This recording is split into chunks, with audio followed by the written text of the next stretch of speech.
യേശുക്രിസ്തുവിന്റെ ദാസനും യാക്കോബിന്റെ സഹോദരനുമായ യൂദാ ക്രിസ്ത്യാനികൾക്ക് ഈ കത്ത് എഴുതുന്നു. അവരുടെ വിശ്വാസത്തിൽ ശക്തമായി നിലകൊള്ളാൻ അവരെ പ്രോത്സാഹിപ്പിക്കുന്നു. അവരുടെ പൊതുവായ രക്ഷയെക്കുറിച്ച് എഴുതാൻ അദ്ദേഹം പദ്ധതിയിട്ടിരുന്നെങ്കിലും രഹസ്യമായി സഭയിൽ ചേർന്ന ചില ആളുകളെക്കുറിച്ച് അവർക്ക് മുന്നറിയിപ്പ് നൽകേണ്ടത് കൂടുതൽ അടിയന്തിരമാണെന്ന് അദ്ദേഹത്തിന് തോന്നി.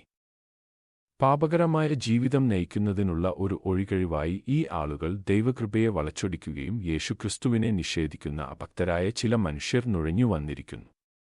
ദൈവം തന്റെ ജനത്തെ ഈജിപ്തിൽ നിന്ന് രക്ഷിച്ചു, പക്ഷേ പിന്നീട് വിശ്വസിക്കാത്തവരെ നശിപ്പിച്ചു എന്ന് യൂദാ വായനക്കാരെ ഓർമ്മിപ്പിക്കുന്നു.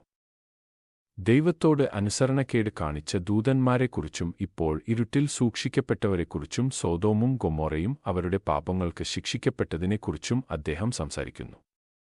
വ്യാജ ഉപദേഷ്ടാക്കളും ഒരേ കാര്യങ്ങൾ ചെയ്യുന്നുണ്ടെന്ന് യൂദാ പറയുന്നു.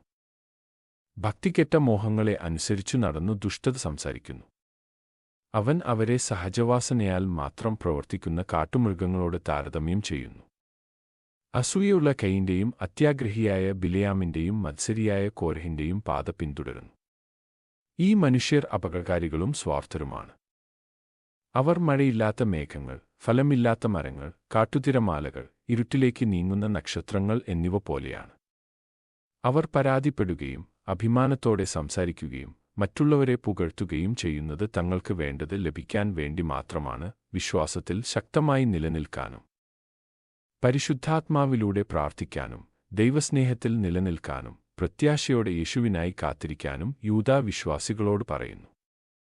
സംശയിക്കുന്നവരോട് കരുണ കാണിക്കാനും വഴിതെറ്റിക്കപ്പെടാൻ സാധ്യതയുള്ളവരെ രക്ഷിക്കാനും അവൻ അവരെ പ്രോത്സാഹിപ്പിക്കുന്നു. നമ്മെ വീഴാതെ കാക്കാനും നമ്മെ വലിയ സന്തോഷത്തോടെ കുറ്റമറ്റവരായി അവതരിപ്പിക്കാനും കഴിയുന്ന ദൈവത്തെ സ്തുതിച്ചുകൊണ്ടാണ് അദ്ദേഹം കത്ത് അവസാനിപ്പിക്കുന്നത്.